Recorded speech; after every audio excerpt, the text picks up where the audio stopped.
2 number जो आपका point है वो है ट्रेवल बाय पब्लिक ट्रांसपोर्ट, यानी जब आप पब्लिक का अर्थ होता है सार्वजनिक परिवहन, सार्वजनिक परिवहन यानी रोडवेज की बसें, रेलवे जो सार्वजनिक है, जब आप उन सार्वजनिक साधनों से ट्रेवल करते हैं, यात्रा करते हैं, तो कुछ जिम्मेवारियां आपकी बनती हैं। क्या बनती हैं देखिए। In the course of their travel, कि जब लोग यात्रा करते हैं, कोर्स का अर्थ यहाँ कर्म है, कि यात्रा करने के कर्म में people never follow the Q system. Q का अर्थ है कतार या क्रम या लाइन, कि जो एक लाइन का टिकट लेंगे तब भी वहाँ लाइन रहती है, सब जगह लाइन बनी होती है, तो लोग उस लाइन वाले सिस्टम को फॉलो ही नहीं करते और कभी नहीं करते। लिखा भी आगे, वाइल बाइंग टिकट्स, ना तो टिकट खरीदते समय, और बोर्डिंग का अर्थ होता है सवार होना, और ना ही सवार होते समय बस में और ट्रेन में उन जो क्यूज जो हैं, उन लाइन्स को हैं वो फॉलो नहीं करते। They also do not like to offer. Offer का अर्थ होता है किसी को देना, प्रस्तावित करना, यानी वो दूसरे लोगों को सीट देना भी क्या नहीं करते, पसंद नहीं करते। कैसी सीट देखना, the vacant seat to the other. Vacant का अर्थ है खाली। अब मैं आपको समझाता हूँ कि जैसे 2 व्यक्तियों के बैठने वाली सीट है बस में, और एक व्यक्ति यहाँ बैठ गया, तो वो चाहता नहीं कि यहाँ कोई बैठ जाए, बैठने नहीं देगा, बहुत मुश्किल कार्य है। वो यहाँ सामान रख लेगा, कोई आएगा तो बोलेगा कि हाँ कोई आने वाला है, ऐसे ही। तो लोग इस प्रकार का व्यवहार करते हैं, बहुत गलत है। दे च्यू बीटल्स, वो जगह जगह चू का अर्थ है चबाना, बीटल का अर्थ होता है पान, सुपारी, गुटखा, ये सारी चीज़ आती है, तंबाकू कह सकते हैं, वो सारी चीज़ें चबाते हैं। स्प्लिट, थूक देते हैं। वेर एवर दे लाइक, जहाँ वो चाहे वहाँ उसको वो थूक देते हैं। They throw the leftovers, leftover का अर्थ होता है जी अवशेष, जैसे कुरकुरे खाया और उसका पैकेट, उसका अवशेष, बनाना खाए और उसकी स्किन, देखिए जी वर्ड लिख रहा हूँ स्किन, इसका अर्थ होता है स्किन से छिलके, उसके छिलके उनको फेंक दिया। विच क्रिएट प्रॉब्लम्स, जो समस्या पैदा करते हैं, फॉर अदर, अन्य लोगों को। यहाँ तक कि जब बस वगैरह में यात्रा करते हैं तो उस समय लोग धूम्रपान भी करते हैं, ट्रेन में, बस में, तो देयर स्मोकिंग, उनका धूम्रपान करना, कैन आल्सो भी हार्मफुल, वो भी हानिकारक होता है। हार्मफुल का अर्थ है हानिकारक होता है, कई लोगों को दिक्कत होती है अस्थमा वगैरह, तो वो धूम्रपान सहन नहीं कर पाते। टू दी अदर, अन्य। को पैसेंजर का अर्थ होता है सहायक यात्री, जो उसके साथ यात्रा कर रहे हैं उनको बड़ी दिक्कत होती है, लेकिन लोग उसको समझते नहीं हैं, लोग उसको अपना अधिकार समझते हैं, वो ऐसा करते हैं। 2 नंबर कमी हुई, अब 3 नंबर कमी देखिए क्या होता है। 3 नंबर लिखा ट्रैफिक सेंस, यानी यातायात बोध, यानी आपको यातायात की अच्छी ठीक ठाक समझ होनी चाहिए और आपको वो दिखानी भी चाहिए। अब देखते हैं दीज डेज, यानी आजकल। द वॉयलेंस, यानी अवहेलना ऑफ ट्रैफिक रूल्स, कि आजकल यातायात के जो नियम है उनकी अवहेलना करना, is very common on the roads, कि सड़क पे ये बात बिल्कुल सामान्य है, उनकी अवहेलना करना। द मॉडर्न यंग मैन, जो बिल्कुल आधुनिक लड़के हैं, यानी आप आधुनिक से मतलब ये कह सकते हैं नवयुवक, जो बिल्कुल नवयुवक है। ऑफन लाइक, उन्हें प्राय क्या पसंद है, टू शो, दिखाना। हीरोज़िम का अर्थ होता है हीरोगिरी, वो हीरोगिरी दिखाते जैसे फिल्मों में होती है, ऑन द रोड्स, सड़कों पे, मानी बाइक को घुमा फिरा के चलाना, या गाड़ी है तो उसको भी तेज़ गति से चलाना, ऐसे एकदम से मोड़ देना, कुछ ऐसा करते हैं। दे ड्राइव देयर व्हीकल्स, और वो अपनी गाड़ियों को चलाते हैं एट हाई स्पीड, बहुत तेज़ गति से, विच में कॉज एन एक्सीडेंट, जो दुर्घटना का भी कारण बनता है। और आप ये मान के चलें कि दुर्घटना अकेले व्हीकल की बहुत कम होती है, इसमें सामने वाला व्यक्ति बिल्कुल निर्दोष है, अच्छा गाड़ी चला रहा है, वो भी मारा जाता है बेचारा। दिस ड्रीड एंड अनसेफ ड्राइविंग, ये जो खतरनाक, ड्रीड का अर्थ होता है खतरनाक, भयंकर, ये जो खतरनाक और असुरक्षित जो ड्राइविंग वो लोग करते हैं, may create problems for sensitive problems, तो वो समस्या पैदा कर देती है। सेंसिटिव का अर्थ होता है संवेदनशील, जो संवेदनशील पर्सन्स हैं उनके लिए समस्या हो जाती है। ये बिंदु जो अभी बताए हैं तीनों, वो सारी बातें हम रोज देखते हैं। और ये अगला भी देखना आप, अतिक्रमण। ये अतिक्रमण तो आज आप राजगढ़ का छोटा एग्जाम्पल ले लो, आप वहाँ जाओ, दुकान जो है उनका सामान दुकान के अंदर कमर बाहर ज़्यादा है, अतिक्रमण कर रखा है, रोड बिल्कुल सकड़ी हो गई है। ऐसे ये सारी चीज़ें हम देखते हैं और उनका बड़ा शानदार तरीका रहता है। इस पाठ में विस्तृत बताया गया है, हम एग्जाम्पल में देखते हैं, देखना। These encroachment is common civic on the roads, कि इन दिनों, दीज डेज, इन दिनों, एनक्राउचमेंट यानी अतिक्रमण इज ए कॉमन सीन, एक सामान्य बात है, सामान्य बात है, सामान्य बात रोड्स पे, सड़क पे, ये तो आप देखते ही हैं। द प्रोवर्ब, पहले एक कहावत होती थी, pen is mightier than the sword, pen यानी कलम, स्वार्ड का था तलवार। पहले एक कहावत होती थी कि कलम जो है उसमें तलवार से ज़्यादा ताकत होती है, लेकिन आजकल नहीं है। आगे लिखा भी है, suits better to the people with muscle power. ये कहावत केवल 19 के लागू हो रही है जिनके अंदर मसल पावर है, यानी जो क्या हैं, बाहुबली हैं, शक्तिशाली हैं, वही लोग इसका फ़ायदा उठाते हैं, बाकी कोई उठा नहीं पाएगा। वो क्या करते हैं, वो करते हैं, दे एनक्राउच, वे अतिक्रमण करते हैं, अपॉन द पब्लिक प्रॉपर्टी, जो सार्वजनिक जगह है वहाँ, स्पेशली विशेष रूप से, द रोड्स, सड़कों पे, वेर एवर दे डिजायर, जहाँ वो चाहें वो ऐसा करते हैं। देखिए इसके अंदर मिलेगा आपको, इस प्रकार उनकी एक दुकान रहती है, फिर उस दुकान के आगे ऐसे वो 1, 2 और 3 ऐसे पहले सीढ़ी बनाते हैं, फिर इन सीढ़ियों पे तो अतिक्रमण करेंगे ही करेंगे, फिर इन सीढ़ियों को हटाएंगे और अगले नक्शे में वो इस प्रकार एक बनाएंगे चबूतरा, फिर इस चबूतरे के आगे 1, 2 और 3 सीढ़ी बनाएंगे, फिर अगले नक्शे में वो ये जो मकान है इसी को आगे ले जाएंगे, यानी इस बार मकान बनेगा ये, और फिर वही 3 सीढ़ियाँ, इस प्रकार धीरे धीरे धीरे धीरे खा जाएंगे उस पूरे रोड को।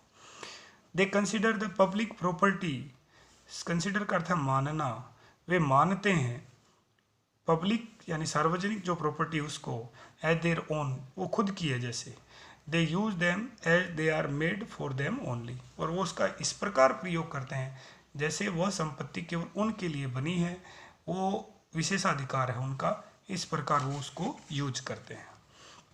5 नंबर बिंदु है क्लीननेस। ये जो क्लीनिनेस है इसको स्वच्छता हम कहते हैं, और ये भी बहुत इंपॉर्टेंट है। बार बार पता नहीं सरकार, प्रधानमंत्री श्री नरेंद्र मोदी करोड़ों रुपए खर्च कर रहे हैं, स्वच्छ भारत ऐसे करते हैं। और स्वच्छ भारत का मुझे तो एक बड़ा विचित्र ऐसे लगता भी है, एक लोगो आता है, आप देखे होंगे गांधी जी की ऐनक का, ऐसे ऐसे लोगो है वो, और इधर एक तरफ स्वच्छ लिखा है, एक तरफ भारत लिखा है।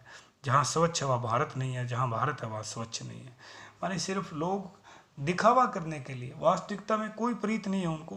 पढ़े लिखे लोग, इवन दो हमारे जैसे लोग भी ऐसा करते हैं। हाँ, एक आध ऐसे लोग मैंने देखे हैं जो ऐसा नहीं करते। बस में ट्रैवल करते समय जब वो जयपुर से करते हो तो भी यदि मान लो उन्होंने फ्रूटी ले ली तो उसकी बोतल को, जब तक उनको डस्टबिन ना मिलेगा, मान लो जयपुर से चले डस्टबिन ना मिला आगे जी सादुलपुर, तो वहाँ ला के डाल देंगे वो।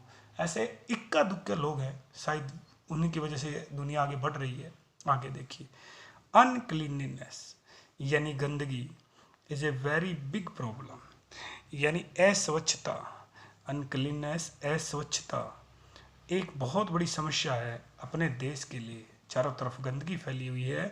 वी ऑल नीड क्लीनलीनेस, हमें स्वच्छता चाहिए। किसके लिए?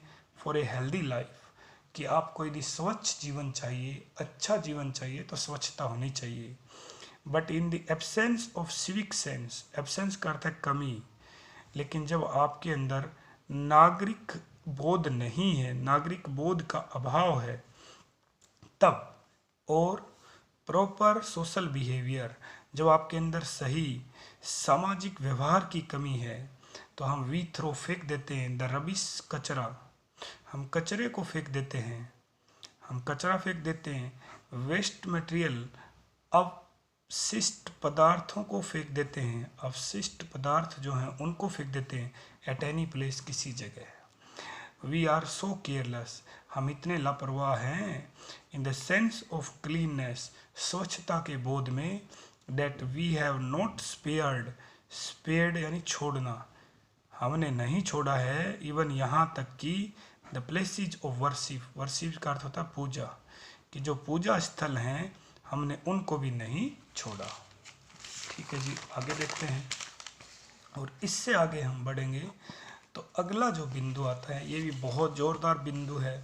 यानी इस पाठ में गोयल साहब ने बहुत प्रमुख बिंदुओं को उकेरा है।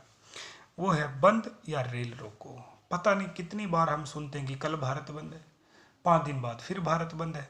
कभी नहीं सुना आज तक कि अमेरिका बंद है, जापान बंद है, ऐसा होता ही नहीं। लेकिन यहाँ तो नाउ ए डेज, इन दिनों धरना बंद या रेल रोको आर द ओनली मीन्स, एकमात्र साधन है। मीन्स का अर्थ है साधन। To show our protest, protest का अर्थ होता है जी विरोध जताना, कि विरोध जताने का एकमात्र साधन है। But mode of putting of our demands are not good for the nation, लेकिन जिस तरीके से हम अपने प्रदर्शन को दिखाते हैं, करते हैं, अपनी मांगों को रखते हैं, वो राष्ट्र के लिए अच्छा नहीं है। It is only creates inconvenience, inconvenience का अर्थ होता है असुविधा। इससे असुविधा होती है, किसको होती है? कॉमन पीपल, जो आम व्यक्ति हैं, सामान्य जो लोग हैं, उनका जनजीवन प्रभावित होता है। विद्यार्थी पढ़ाई नहीं कर पाते, पेशेंट्स हॉस्पिटल नहीं पहुंच पाते, और पता नहीं कैसे कैसी समस्याओं का सामना करना पड़ता है। तो आगे लिखा है इंस्टेड की बजाय, माने ये करने की बजाय हमें क्या करना चाहिए? वी शुड फॉलो, हमें अनुसरण करना चाहिए। द पाथ, पाथ का अर्थ है मार्ग, रास्ता। हमें किसका रास्ता अपनाना चाहिए? महात्मा गांधी जी ने जो रास्ता हमें दिखाया है, जो इस देश के पिता हैं, द फादर ऑफ नेशन, जिनको बापू कहते हैं। टू डेमोस्ट्रेट, डेमोस्ट्रेट का अर्थ होता है प्रदर्शन करना, कि प्रदर्शन करने का जो रास्ता उन्होंने दिखाया है। और प्रोटेस्ट का अर्थ होता है विरोध, क्या विरोध कैसे दिखाएं? ये गांधी जी से सीख लो आप। और क्या तरीका सिखाया उन्होंने? सत्याग्रह, ये गांधी जी ने भी अंग्रेजों के विरुद्ध काम में लिया था। हंगर स्ट्राइक, भूख हड़ताल इज द बेस्ट मेथड, सबसे अच्छा तरीका है टू शो, दिखाने का, अवर प्रोटेस्ट, हमारे विरोध का। और मैं आपको एक घटना बता दूं, कुछ समय पहले जापान में जूतों की एक फैक्ट्री में वहाँ के कर्मचारियों ने वो विरोध किया, हड़ताल कर दी। तो पता क्या किया उन्होंने? हड़ताल में कारखाना चलता रहा, उन्होंने केवल राइट हैंड के शू बना दिए, राइट फुट के शू बना दिए, और लेफ्ट फुट के नहीं बनाए। जैसे हड़ताल खुली, उनकी बातों को मान लिया गया, तो उन्होंने लेफ्ट फुट के भी शूज जो है उनको बना दिया। तो ना ही तो कंपनी को नुकसान हुआ, ना ही कर्मचारियों को। और वही प्रदर्शन यदि भारत में होता तो सबसे पहले उस फैक्ट्री को आग लगाते, मालिक उसको बंद करके चला जाता, दोबारा फैक्ट्री शुरू ही नहीं होती, और वो सब लोग बेरोजगार होते। तो इस प्रकार का प्रदर्शन अपना रहना चाहिए कि उन्होंने एक पैर का जूता बनाया और हड़ताल खत्म होते दूसरे पैर का बना दिया, काम बन गया। कंक्लूजन, फिर निष्कर्ष क्या निकला? निष्कर्ष ये है, द राइटर्स ओपिनियन, यानी गोयल साहब अपने जो लेखक है उनका विचार है, इज डैट, वो ये है, अनलेस, जब तक कि दीज इशूज, ये जो मुद्दे जिनकी चर्चा अभी की हमने, ये जो 6-7 मुद्दे जिनकी चर्चा हमने की, जिसमें सबसे पहले उन्होंने बताया कि हमें क्या करना चाहिए, नॉइज़ पोल्यूशन को घटा करना चाहिए, पब्लिक ट्रैवल कैसे करना चाहिए, ट्रैफिक सेंस क्या होना चाहिए, अतिक्रमण करना चाहिए कि नहीं करना चाहिए, स्वच्छता, ये सारी चीज़ें। तो वो कह रहा है कि इन इश्यूज को आर सोल्व, हल नहीं किया गया, शॉर्टली करता बहुत जल्दी, our country will not make progress, हमारा देश उन्नति नहीं कर पाएगा। To become a super power, महाशक्ति बनने के लिए, इन द रियल सेंस, वास्तविकता में महाशक्ति देश तभी बन सकता है जब वहाँ साफ सफाई, ये जो प्रमुख मुद्दे गोयल साहब ने बताए वो सारे जो हैं वो हल होने चाहिए। तो ये अपने पाठ का पूरा जो इम्पोर्टेंट मैटर था आपने को मैंने बता दिया। आपका काम है, जो प्रश्न उत्तर आपको टाइम पे मिले हैं, ग्रामर मिले हैं, आप उनको तैयारी करें और हो सकता है कि 1 जुलाई से अपनी ऑफलाइन क्लासेस शुरू हो जाएं। हाँ, ये है कि पहले की तरह ना हो, कभी आधे बच्चों को बुलाया जाए, कभी 10th को, कभी 12th को। और आप एक बात ये भी मान लें कि इस बार 10वीं में हमें 2 महीने कम मिलने वाले हैं। तो लेकिन क्या नंबर कम थोड़ी ना लेंगे। तो आप पूरी ईमानदारी से तैयारी करें और ये भी दिमाग में रखें कि हाँ, मुझे इस समय का सही उपयोग करना है। ये जो समय है, ये कुछ करने का, कुछ अच्छा करने का समय है। तो आप बिल्कुल लगातार तैयारी रखें। आप यूँ माने चलें कि अपनी पढ़ाई आगे भी 2-4 महीने ऐसे ही चलने वाली है। तो हमको सीखना है, पढ़ना है। बड़ी बड़ी कोचिंग इंस्टीट्यूट, बड़े बड़े स्कूल चल रहे हैं, लोग सीख रहे हैं। रुकना नहीं है। ये नहीं है कि ये फॉर्मेलिटी है। मैं देखता हूँ कि बहुत कम विद्यार्थी, हाँ ऐसा नहीं है, हैं ऐसे विद्यार्थी।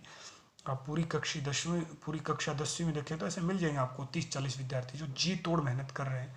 तो आपका भी यही प्रयत्न रहना चाहिए। और पीछे वाले पाठ के क्वेश्चन आंसर आपको पीडीएफ में मैं डाल दूंगा।